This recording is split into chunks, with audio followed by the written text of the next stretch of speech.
Hey y'all, what's good, beautiful people? It's your girl Tay, and I am here yet again with another update video.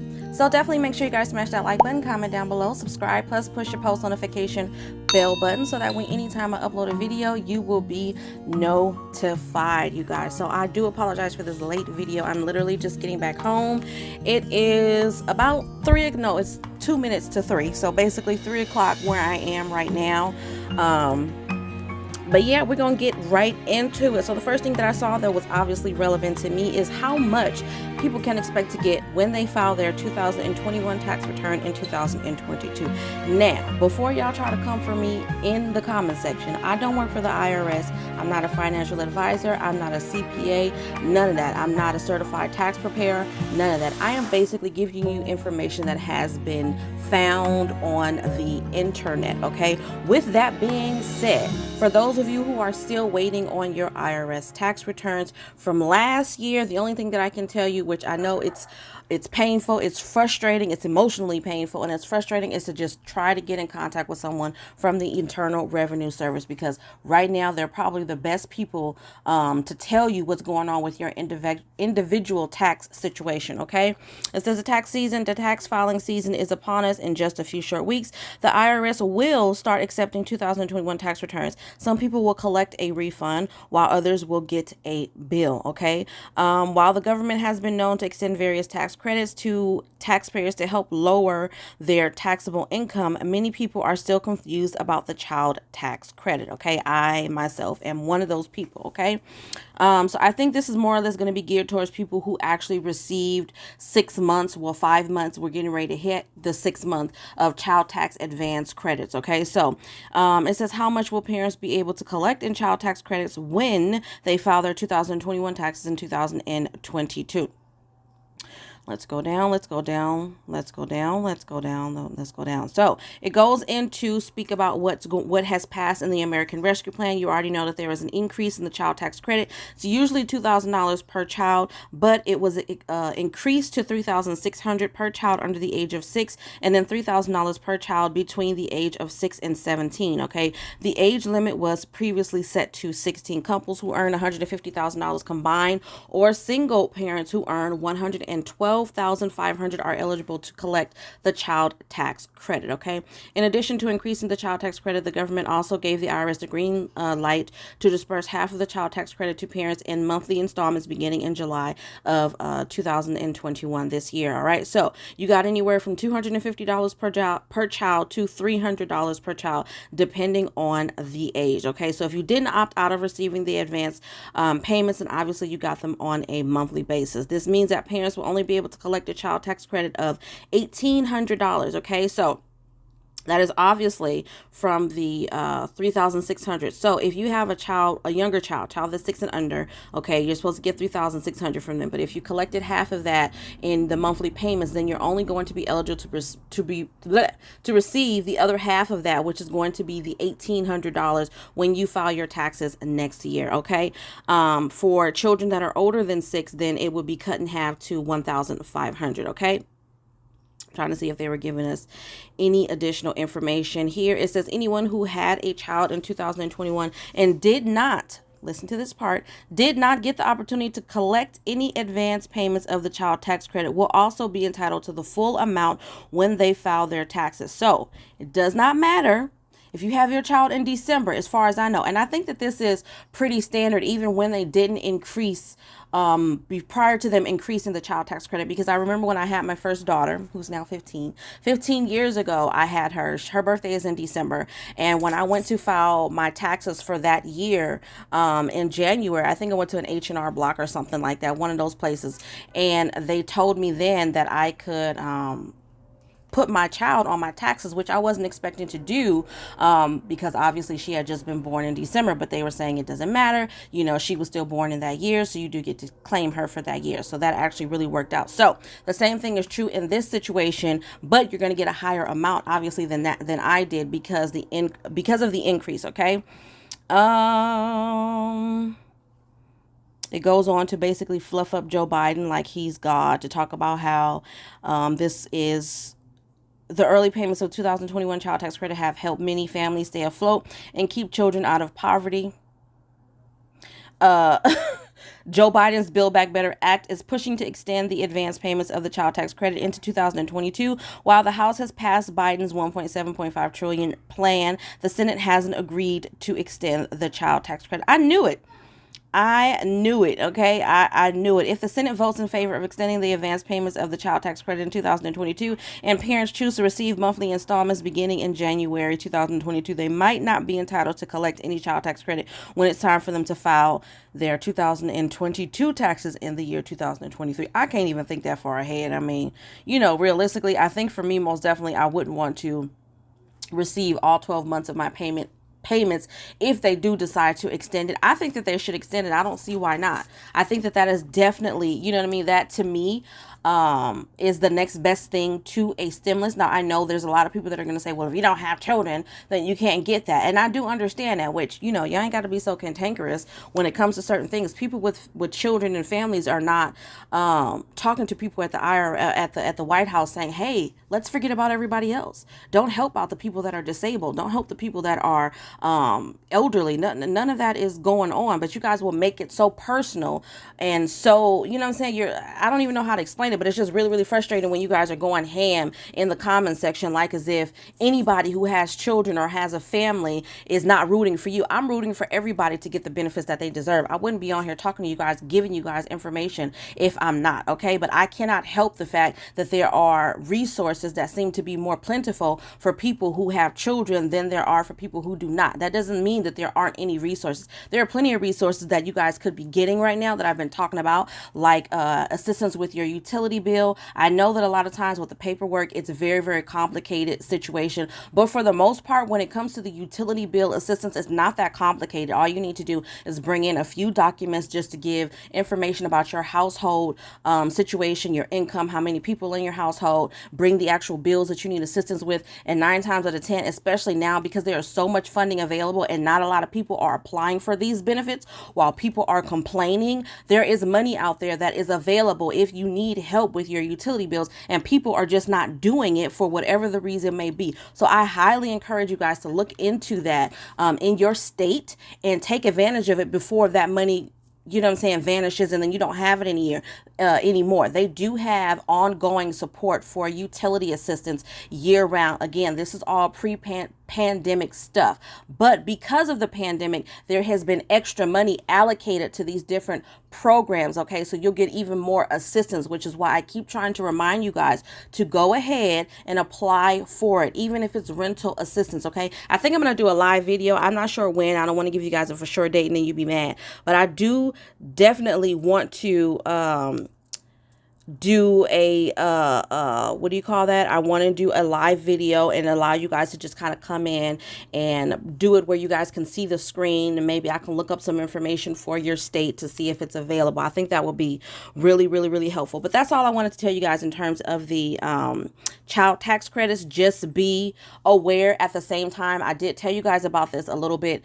earlier on in the year, but now that we're getting closer and closer to tax season, I want to remind you guys that depending on your income, okay, you're not automatically going to get that other half of your child tax credit if you don't have enough income to support that. Okay, as far as I know. Now, I believe that there was some talk about it being fully refundable, so I don't really know if that changes whether or not that money is still going to be allocated to those people regardless. For example, let's say you go in and you have $20,000 worth of income, okay, but because of expenses and things of that nature, it takes you down to maybe $2,000 worth of income. Is that money still going to go to you? That's a question that I can't really answer. So I'm going to say that there's a possibility that depending on your final income, that you may not get that other half of the child tax credit, okay, when you file your taxes. Again, I'm not a tax preparer, so that's why I'm telling you there's a possibility, because I did read some information, but I'm thinking that because they made it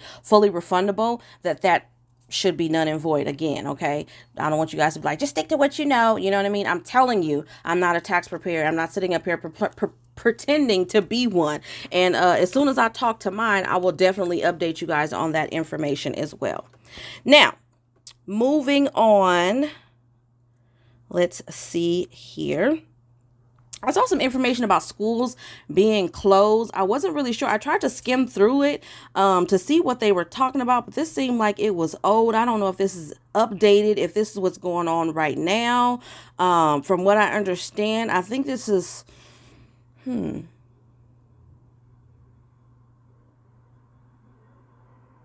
okay, hold on. Okay, so let me just start here. It says Stephen Padilla, a district spokesperson, said the school was using this time, some time to reflect on its safety protocols to ensure that we will not have to return to short-term distance learning in the future. In Portland, Oregon, the teachers union is proposing early release days for high schoolers after they return from winter break. Okay, so in Oregon, the teachers are proposing that children get out of school if they're your high schoolers after they return from their winter break. Okay, Elizabeth Thiel, president of the Portland Association of Teachers, says her union is receiving an alarming, in quotation, number of inquiries from teachers asking for help re-signing. If the union can figure out a plan now, she says they may help avoid mass resignations, which would force schools to go entirely remote. It is far better for our students and families to be able to plan on an inconvenience like that than it would be for the whole system to stop functioning, Thiel said. In Southfield, outside of Detroit, the school district alerted parents on the 31st of October, a Sunday, that it would go remote that Friday and then every Friday until February. Christina Morgan, whose daughter is an 8th grader at University Middle School Academy, said she found out through social media. I'm telling y'all, check them social media pages, because sometimes, especially with, now you would think with these schools that the first thing that they would do to contact parents and let them know something like this would be to send a letter home with the kids. You know, if you parents, you know, you get those letters in the backpack to say when kids are going to be out of school and whatnot. Now, if your kid is obviously doing distance learning, then you would send an email or something like that. But some type of, you know what I mean, send it to me in a mailbox or something. But I like tangible paper, you know what I mean, because I know myself as a parent, I don't always think to go, I don't check my children's social media page at all. That's just not the first thing that I go to, but that's where a lot of people are headed. You know, which sucks for my more seasoned seniors. You guys are going to have to probably, you know, jump on the bandwagon of getting yourself a little bit more caught up and familiar with social media if you haven't already, okay? A single mother who works for the Wayne County court system, Morgan, now spends the beginning of every week asking family members to watch her daughter. If she cannot find anyone, she will take the day off from work, which she says reflects poorly at the office and makes her feel like a burden to her family. I totally understand. And this is the prime example of what I be talking about when people say people are lazy. It's not that they're lazy, or when politicians would say people are lazy. There's a lot of this going on right now. Childcare is affected whether you have the money or not. So here's the thing. If you have money, that's a great thing to take care of childcare. If you have money to pay for that type of expense so that your children are taken care of while you go out there and earn a living. But if you don't have the money, you know what I mean? But if the childcare center is closed, what do you do? So it's very difficult already being a single parent, she said, but when you have your life figured out based on your child being in school during certain hours, and when I have to scramble to find childcare outside of those hours or to ask around, it's frustrating. Again, I 100% agree. That is exactly my situation right here. Okay. That is exactly my situation.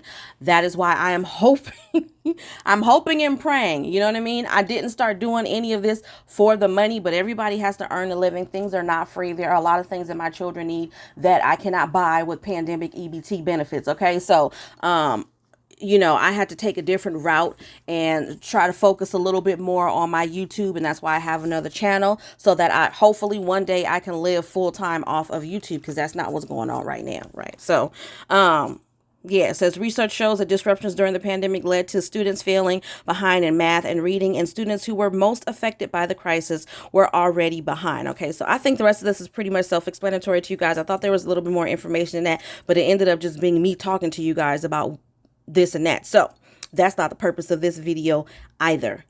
Hold on here. Student loan interest. It says that there's an agreement reached to curtail some runaway balance increases. Negotiators working with the U.S. Department of Education have reached an initial consensus on reforms to federal student loan interest capitalization. Kiki, check my bread for me, baby, please. I'm making me some cinnamon bread for breakfast because I didn't eat this morning. Here's what it means for borrowers. Okay, so what is student loan interest capitalization? If you don't know, because I don't know. Under a normal repayment schedule for most types of consumer debt, a borrower's monthly payment would cover all of the interest that had accrued for that month, okay, plus some of the principal. That way, with each monthly payment, the debt is being paid down, okay? Very slowly, I might add, but it's being paid down, okay? But for the federal student loans, interest may not necessarily be covered each month. During most periods of non-payment, such as deferment, forbearance, and grace periods, which is what a lot of us are using right now, including myself. You guys know I just got my bachelor's degree, so my stuff is currently in deferment due to the pandemic, but they're scheduled to start back up payments in January, okay? And depending on what type of repayment plan you have, your current income situation will determine whether you're going to make payments, whether you're not going to make payments, whether your payments are going to be high or whether your payments are going to be low, okay? It says interest typically accrues on most types of federal student loans and for borrowers, I don't know why I can't say that, in an income-driven repayment plan, or IDR, where monthly payments are based on a person's income, not their loan balance. A normal monthly payment may not even be high enough to cover all of the accruing interest each month. So a borrower's balance may go up or down over time. Okay, so let's skip through to the consensus of where you guys reached an agreement. Okay, says the Biden administration has acknowledged the problems associated with student loan interest capitalization, as it can lead to more extreme balance growth. When capitalization occurs, borrowers see balances rise faster as interest accrues on interest. Okay, blah, blah, blah, blah, blah. What is the agreement? The department has been holding negotiated rulemaking sessions to review proposals to reform key aspects of the federal student loan system, including the issue of the student loan interest capitalization. Negotiated rulemaking is a lengthy formalized procedure where a committee of key stakeholders, key stakeholders, which in this case includes student loan borrowers, advocates, and representatives from government and schools, must hold public meetings to discuss proposed changes. This week, the negotiated rulemaking committee reached a consensus to eliminate several key student loan interest capitalization events, including the following: entering repayment following a grace period, which is the time period, usually 6 months, immediately following a borrower's graduation or withdrawal from their degree program; exiting a forbearance, leaving the pay-as-you-earn, PAYE, or revised pay-as-you-earn, REPAYE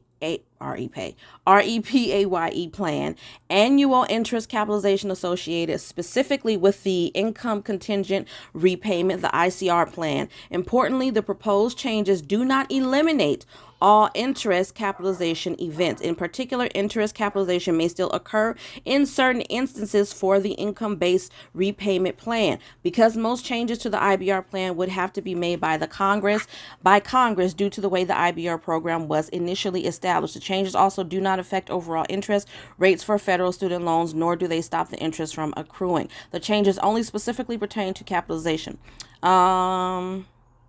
The changes to student loan interest capitalization won't be immediated.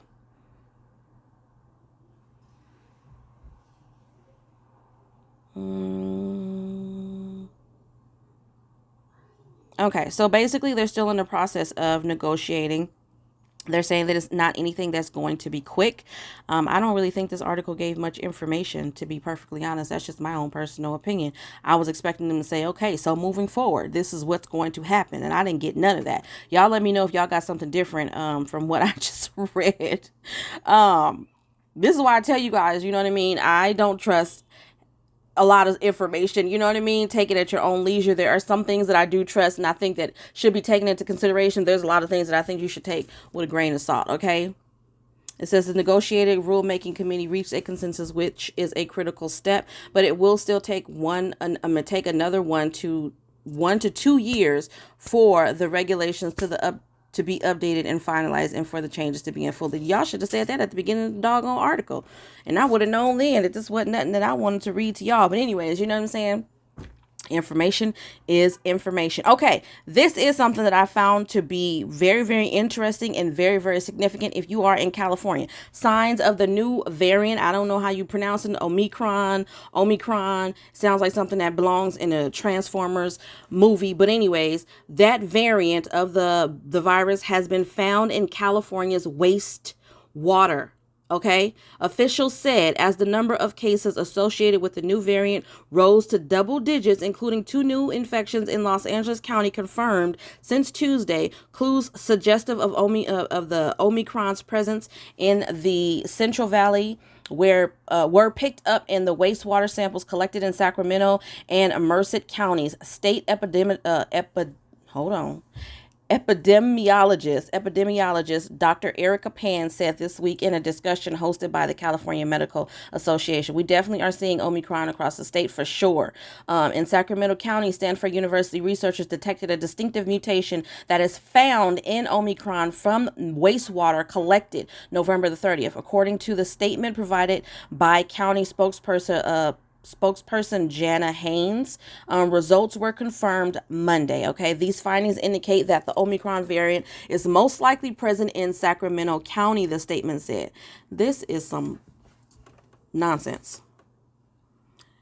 Pan said the mutation was also found in a wastewater sample collected in Merced County. By Wednesday night, California's tally of confirmed Omicron cases reached 12, with 6 cases in Alameda County, 5 in Los Angeles County, and 1 in San Francisco. LA County reported a new case Wednesday night, possibly a result of local transmission in a fully vaccinated person who had received a booster and suffered only mild symptoms. Several close contacts of that person have also tested positive for the virus, and work is underway to determine whether those cases involved this particular variant. Some of those close contacts